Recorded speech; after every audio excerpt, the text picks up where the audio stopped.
Yo, what's going on, guys? It's your boy. Welcome back to another video. Today we're going to be talking about the giant bombshell that Marvel released yesterday. For people who somehow have not been paying attention to the world, but are some reason watching this video, Marvel yesterday decided to announce a lot of the main cast for Avengers Doomsday, and the way that they decided to do this was going on to an Instagram and YouTube live stream showing a giant line of chairs with all of the names of all of the different cast members on it, and it was very interesting. When it first started, I had no idea that this was a thing that was happening. I guess a couple of big people who work in the industry had a general idea, so some of your favorite movie YouTubers probably knew about it beforehand, and they were making live streams and stuff about it, and I was at work, and I want to go ahead and talk about this first. A lot of the people who make content for a living were talking about, like, this was a really weird way to announce it. Why did they waste 4.5 hours? Why did they take so long to announce it? Why did they only show us a bunch of chairs? There was other ways that they could have announced it that would have been cooler. And they kept talking about how, like, this is such a boring way to do it. And I've seen a lot of people, like, adding James Gunn on threads being like, hey, James Gunn, please never do an announcement like this. This was so stupid. And people are just hating on Marvel any opportunity that they get. But I want to go ahead and say this from the perspective of somebody who is at work and somebody who has a life. This was a really cool way to announce this. I was working on other things. I had a lot of other things going on. I checked Instagram when I'm using the bathroom at work, and I noticed Marvel Studios is live right now. Why the hell is Marvel Studios live right now? I click on it. I see, okay, well, it's just a chair that has Vanessa Kirby's name on it, and next to it is a chair that says Chris Hemsworth's name's on it. And I'm like, that's really weird. What even is this? And I don't have enough time to, like, quickly, like, search up what the hell is going on. I'm really confused about this. So I just kind of, like, brushed past it. I'm like, that's weird. Maybe they're setting up, like, an interview with these two actors. I don't really know why that makes sense, but I was really intrigued. And once I caught on to what they were doing, a little while later, like 30 minutes later, I quickly checked the live stream again. I see Anthony Mackie's name, and I'm like, okay, I think they're revealing something right now. So eventually I'm able to figure out, if you go onto Avengers page, that this is some giant announcement for the fact that Doomsday is officially in production, and they're telling us the entire main cast for the film. I thought that was awesome. I thought that was a really great way to do it. And like I said, because I was at work, it was building up a lot of anticipation that I'm like, I can't wait to go check back in a little bit and see what other names have been announced. That's really exciting. And then after I got off of work, I went out, had plans, had a good time with a couple of people, and I got to come home and see the entire list of everybody who was announced for this. I thought that was an awesome way to do it. I think that genuinely was really smart. And as somebody who was in school, like middle school, maybe even high school, one of the two, when Avengers Infinity War dropped, that trailer, I remember running to the bathroom to go watch the trailer, and then I would come back, and then one of my other friends would go, and they'd go watch the trailer, and then they'd come back, and then we would discuss it, and then the entire time at lunch, we were discussing this trailer, and it was like one of the biggest deals ever, because, like, oh my god, have you seen that trailer? Oh my god, let's talk about this frame. Or, oh my god, what about this? Oh my god, this character's interacting with that character. This is the craziest thing we've ever seen. It was so cool. It was a moment. It was a great way to build up hype. And I think that this was a good way to do it, because if I had friends who I worked with who knew anything about Marvel, and I saw this live stream and I was able to talk to them and be like, oh my god, did you see what they're doing right now? Did you see the announcement that they're going on? I feel like this would have been a great way to spark conversations, and it was cool. I liked it. I think the fact that it was a slow burn thing was really interesting. It was smart to kind of take up an entire day, because some people did sit there that entire live stream, and I bet that made them money. Like, I think that that's one of the big things is, like, as stupid as it was to make this 4 hours long, it also kind of was probably a smart budgeting thing, because the names of the actors who are going to be in that movie, that's got to be an expensive film. And for them to be able to get all these people and get them all on board and get them all, you know, ready to go and signed on for this movie, it's going to be one of the biggest budgets for a movie probably ever. And I'm sure it'll definitely crack $1 billion, but, like, they're aiming for $2 billion. Like, there's no way that the budget for this movie is less than $400 million. Like, I don't believe that for a second. I'm insanely intrigued. They have cracked my interest. I'm already very excited about Doomsday. I think that the leaks that happened a couple of weeks ago did a good job of kind of, like, getting me, you know, in the mood for an Avengers movie again. And I'm incredibly excited to see what's going on with this. But to talk about some of the big names, I think I just kind of want to go on and say probably, like, the 3 names that made me the most excited. I cannot wait to see Tom Hiddleston again. I'm incredibly excited to see which version of him they are bringing back, because I think a lot of people, it's like, well, obviously at the end of season 2, that's probably what we're going for, and I could see that being it, and I definitely could see a version of this movie where, like, that's, like, what their goal is, like how in Infinity War, he's trying to collect all the Infinity all the Infinity Stones. I could see there being a plot where Doctor Doom is trying to get to Loki. I think that would be incredibly interesting, but my only problem with that is he wouldn't be that big of a part of the movie necessarily if that is what's happening. And then obviously with there being a lot of the original X-Men characters and the current Avengers lineup, which is very like sporadic, is it going to be an Avengers versus X-Men story? That's what a lot of people are speculating online. I definitely could see that happening. I definitely think the idea of pinning the old Fox universe against our current MCU is very interesting, because even though Marvel would want our current MCU to win, I don't think the fans would.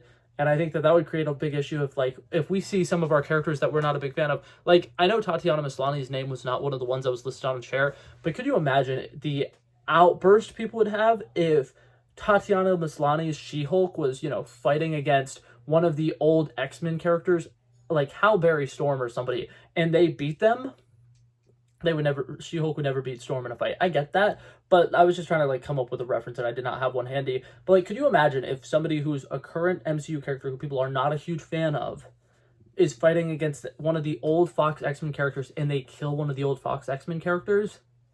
I don't think that would go over well at all. So it being X-Men versus Avengers, as much as I could kind of see the vision, I don't think that's going to be it, because especially when you think about the fact that there's some geniuses in this lineup. We have Patrick Stewart, who, Professor X for the most part, is supposed to be really smart, but at the same time, he's narcissistic and he has a lot of issues. But he's somebody who tries to usually keep the peace. He tries to have diplomacy and stuff like that. So him being there is interesting. Kelsey Grammer's Beast is interesting. Letitia Wright's Shuri, incredibly smart.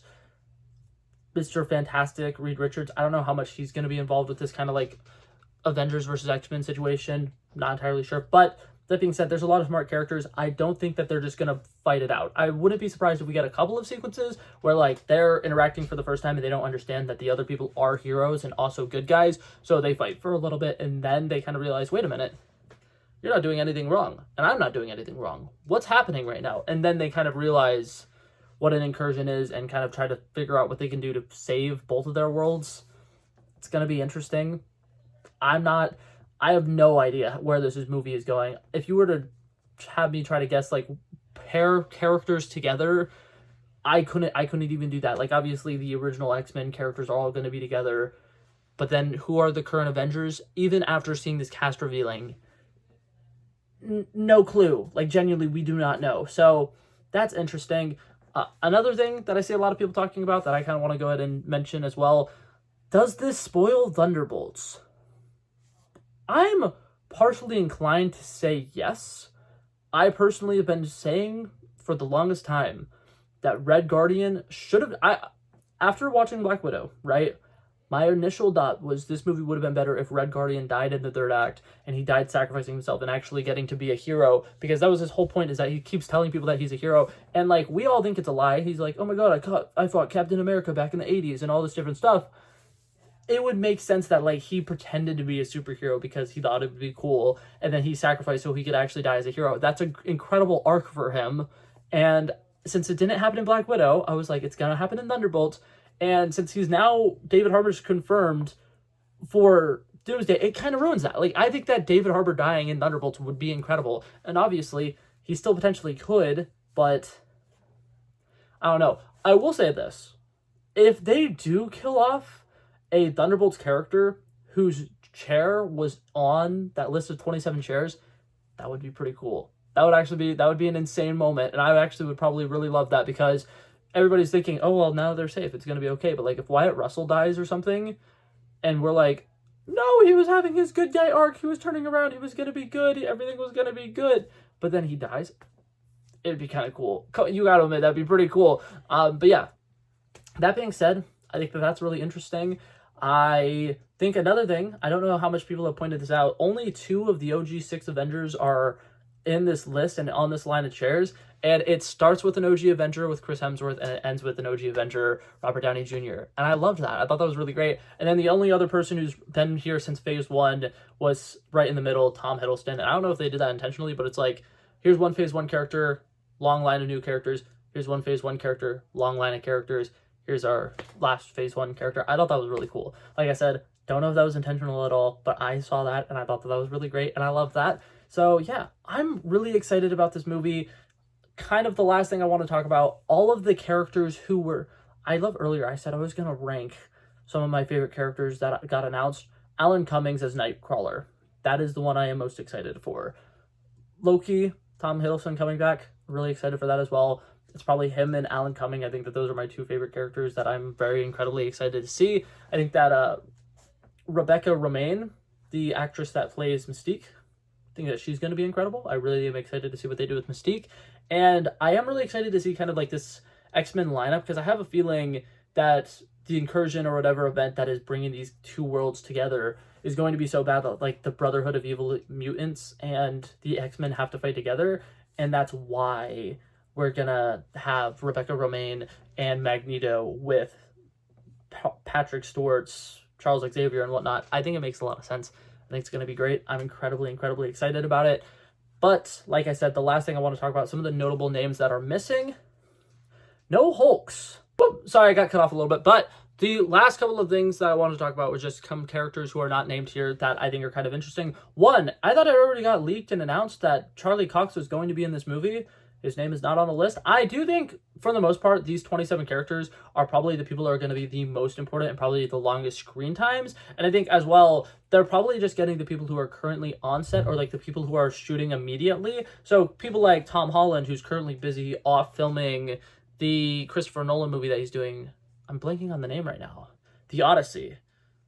It's going to be incredibly cool. That movie is going to be insane. That's not what we're talking about, though. But, like, Tom Holland wouldn't currently be there. But at the same time, Tom Holland was one of the first people who knew that Robert Downey Jr. was coming back. So, like, why would he know that if he's not going to be in this? I don't know. But also, on the other hand, Tom Holland is going to be a producer for Spider-Man 4, so there is a chance that Spider-Man 4 is like its own standalone movie, and then there's a post-credit scene where he comes face-to-face with Robert Downey Jr.'s Doctor Doom for some reason. I think that could be interesting. I don't think that that's the best way to go about doing it, but if that is how they go about doing it, I'm sure it'll work. I'm sure there will be a cool payoff to it. And then another notable character that I'm upset about, no Oscar Isaac. Moon Knight was so good, bring him back! That being said, if they want to wait until, like, have him in Daredevil Season 2, I want him back so badly. Like, so many people were so excited because they saw Simu Liu, and I'm just like, that's awesome. I am really excited about seeing Simu Liu, but I'm also like, Moon Knight is the best character that they've introduced. Please have Moon Knight, I swear to God. But I'm upset about that. None of the Hulks is really weird, like, especially with the leaks that we saw, Scar and She-Hulk and Hulk. I understand that was probably something for Secret Wars, and actually, that's something that I thought was kind of interesting. With the leaks coming out, and then none of those characters, because we had the entire Young Avengers lineup. We had Star-Lord, we had Benedict Wong, we had a decent bit of characters who were all in those leaks, but they weren't in this, and I think it is definitely interesting to kind of assume that maybe forever ago there was a leak. Right? And obviously take leaks with a grain of salt. Never fully believe things. I'm going to give you a spoiler warning just in case this is what ends up happening. I'm just going to do a little light theorizing right now. What I could imagine is going to happen, the events of the first movie is going to be really, really bad. The people on the X-Men side of things, the people on the Avengers side of things, they're going to be fighting. There's going to be a lot of really bad stuff going on. There's going to be an incursion. Everybody is either going to die or we're going to think that they die, and in reality, they just get sent to Battle World, because that'll be kind of the solution that the smart people come up with of, oh, we can save our universe. We just need to get rid of the things that are the problems, and they're going to realize they ultimately probably are the problem. So they get sent to Battle World, and then what happens is the two worlds end up kind of being okay, but something feels very off. And what happens is Wong kind of realizes, oh shit, all of our Avengers just disappeared off the face of the earth. We need somebody to go back and save them. And it's kind of going to be like the Avengers storyline where, what is it called? It's like the Young Avengers. It's like the Avengers Quest or something. It's, oh man, I'm going to have to look it up. Hold up. It's called the Kids Crusade.